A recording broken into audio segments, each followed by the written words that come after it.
Between January 24 and January 29, 1958, Charlie Starkweather, then 19, shot and stabbed 10 people in Nebraska and Wyoming. His girlfriend, 14-year-old Carol Ann Fugate, was at Charlie's side during this killing spree. Carol's mother, stepfather, and half-sister were the first victims. The others killed were a 70-year-old farmer, 2 teenagers out for a drive, a wealthy couple, and their maid and a traveling salesman. All but one of these later victims were unknown to Charlie and Carol. After the couple was arrested on January 29, Charlie confessed to all 10 killings, as well as a prior murder he'd committed the previous December. He reveled in the fact that his actions had made him notorious. Charlie sometimes said Carol had participated in the 10 murders, even those of her family. Carol insisted she thought Charlie was holding her family hostage and only stayed with him to protect herself and her loved ones.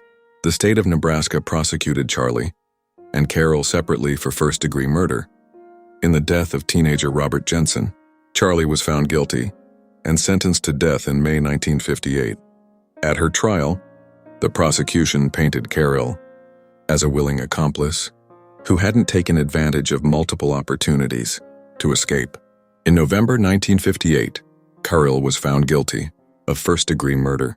She received a sentence of life in prison. The state of Nebraska executed Charlie on June 25, 1959. Carol was granted parole in 1976. She never again got into legal trouble. This murder spree has inspired movies, documentaries, TV episodes, books, and even Bruce Springsteen's Nebraska album. It was kind of the unholy marriage between television and violence. A man and a girl were on the run for days, which allowed TV news to carry it every night. Charlie and Carol were in the living rooms of the American television-watching people. During his trial, Charlie being led into the jail, into the courthouse, was televised. By that point, 88% of people in the country had television, so it made it a public spectacle. The fantasy that Charlie developed and lived out was that he was an outlaw and that he was going to go out in a blaze of glory.